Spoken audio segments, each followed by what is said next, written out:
Hi అండి, నమస్కారం అండి. అందరు బాగున్నారు కదా? బాగుండాలి అనేదే మా ఉద్దేశం. అందరు ఆనందంగా ఉండాలి, ఆనందంలో మేము ఉండాలనేదే మా ఛానల్ ఉద్దేశం.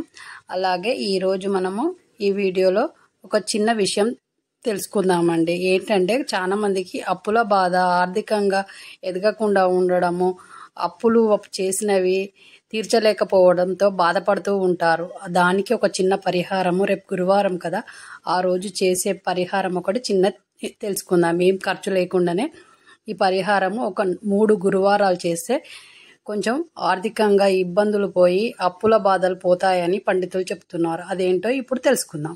అదేంటంటే, గురువారం రోజు స్నానం చేసిన తర్వాత మీకు దగ్గరలో ఉన్న ఒక రావి చెట్టు దగ్గరికి వెళ్ళి ఒక రావి ఆకు తీసుకొని రండి. ఆ రావి ఆకు ఫ్రెష్గా మంచిగా నీట్గా ఉండాలి, పగుళ్ళు లేకుండా, ఎక్కడ రంధ్రాలు లేకుండా నీట్గా ఉండాలి.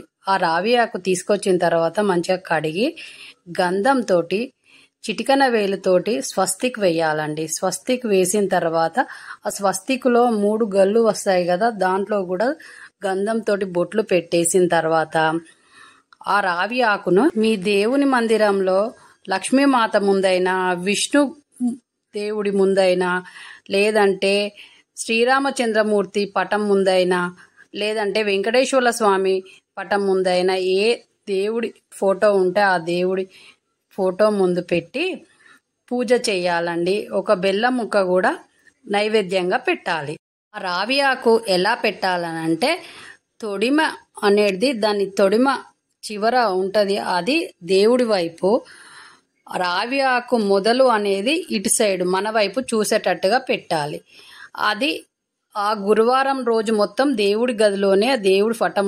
మరుసటి రోజు శుక్రవారం రోజు స్నానం చేసిన తర్వాత ఆ రావి ఆకును తీసుకొని పూజ అయిపోయిన తర్వాత బయటకు తీసుకొచ్చి, రావి ఆకును బయటకు తీసుకొచ్చిన తర్వాత మన ఇంట్లో చెట్లు ఉంటాయి, ఇంటి వెనకాలైనా ఇంటి ముందైనా, కుండీలో చెట్లు ఉన్నా లేకపోతే వేరే పెద్దవి ఏవైనా చెట్లు ఉన్నా ఆ చెట్ల కింద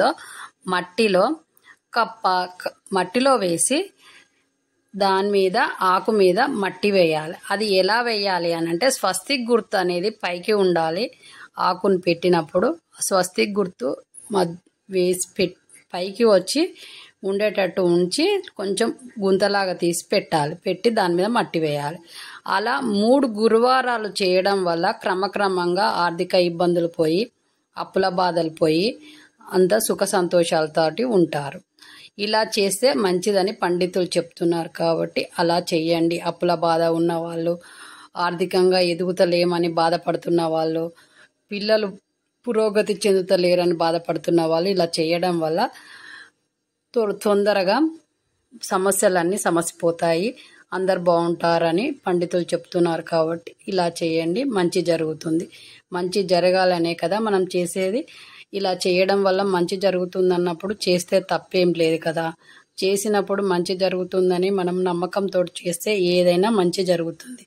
మనం మంచికే కదా పండితులు ఏదైనా చెప్తా ఉంటారు. అది చేసి నమ్మకంతో చేస్తే ఏదైనా జరుగుతుంది. మనకు మంచి జరగాలి అని మనం కోరుకున్నప్పుడు ఏదైనా మంచి జరుగుతుంది. కాబట్టి అలా చేయండి. మీ సమస్యలన్నీ దూరం అవుతాయి, సుఖ సంతోషాలతోటి ఉంటారు.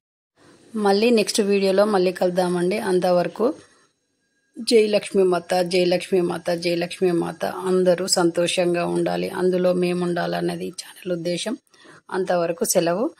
ఈ వీడియో చూస్తున్న వాళ్ళు షేర్ చేయండి, సబ్స్క్రైబ్ చేయండి, లైక్ చేయండి. అందరూ బాగుంటారు, సంతోషంగా ఉంటారు, కోటీశ్వర్లు అవుతారు. కాబట్టి షేర్ చేసి సబ్స్క్రైబ్ చేయండి, లైక్ చేయండి.